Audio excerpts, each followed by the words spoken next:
అన్ని పార్టీల వారిగా బలిజలుగా విడిపోయాం.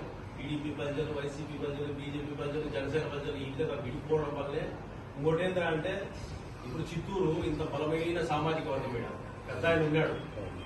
ఇదే ప్లేస్ లో ఒక రెడ్డి గాని వేరే ఇతర కులస్తులు గాని ఉండింటే 100 మంది క్యాడర్ను తయారు చేసుకుంటారు.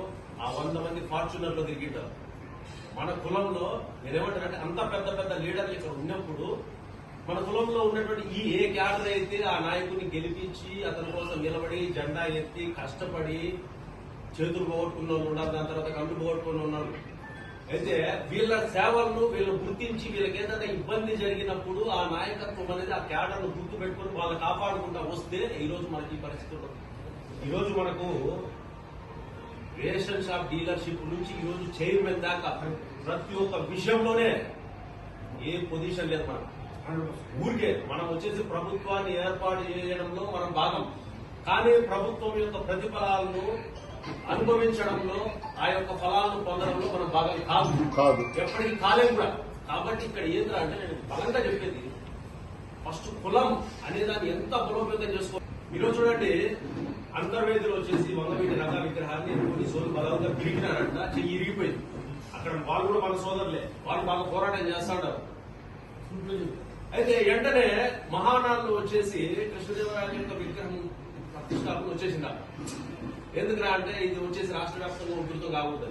అంటే వైఎస్ఆర్ విగ్రహాలకు, ఎన్టీఆర్ విగ్రహాలకు, అంబేద్కర్ విగ్రహాలకు లేనటువంటి పర్మిషన్స్ వంగవీటి విగ్రహానికి, కృష్ణదేవరాయల విగ్రహానికి ఎందుకు అంటే ఈ బలిజోళ్ళంతా ఏం చేస్తారు, ఆ జయంతి వర్ధంతి పట్టాభిషేకం అని చెప్పేసి ఆ విగ్రహం దగ్గరికి పోతే వీళ్ళలో ఐక్యమత్యం వస్తుంది.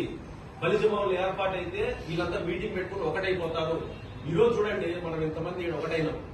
మన వాళ్ళకి ఎవరికైనా ఒక సమస్య పోలీస్ స్టేషన్ లో అంటే మనం ఎందుకు పోవడం లేదు. ఇంతమంది కరెక్ట్ గా కూర్చొని మీటింగ్ పెడితే ఆ పోలీస్ స్టేషన్ దగ్గరికి పోవాల్సిన అవసరం లేదు, ఆ ల్యాండ్ దగ్గరికి పోవాల్సిన అవసరం లేదు, రెవెన్యూ ఆఫీస్ దగ్గరికి ఎక్కడికి పోవాల్సిన అవసరం లేదు. మేము ఉన్నామంటే మంచి మాట అక్కడికి అయిపోతుంది.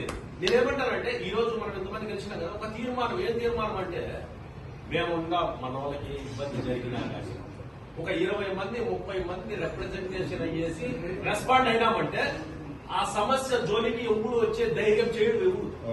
ఈ ఐక్యత వీళ్ళంతా ఒకటి కాదు. పార్టీల వారిగా వీళ్ళు వచ్చేసి విడగొట్టేయాలా, విడగొట్టేసి వీలగా పెట్టాలా. ఒక బలిజోడు కొట్టేది ఎవరా అంటే మన బలిజోడే, ఒక బలిజోడు విమర్శించేది ఎవరా అంటే మన బలిజోడే. కాబట్టి ఒక బలిజోడి పైన ఇంకో బలిజోడిని పోటీ పెడతాను. కానీ వాళ్ళు అట్లా చేస్తానరా. ఈయన మనం ఏం చేస్తున్నామంటే రకరకాలే ఏర్పడిపోయి నాయకత్వం ఎవరు ఉండాలని పోరాడుకుంటాను. కానీ ఒకటి పైకి తెచ్చి ఒక వ్యవస్థను బాగు చేసి వచ్చినటువంటి నాయకత్వం ద్వారా ప్రతిఫలాన్ని పంచుకుందామని ఎవరు లేరు. ఇలా అనేక రకాల కోణాలు, అనేక రకాల సిద్ధాంతాలు, అనేక రకాలైనటువంటి సంఘాలు కేంద్రాలు అంటే విడిపోయి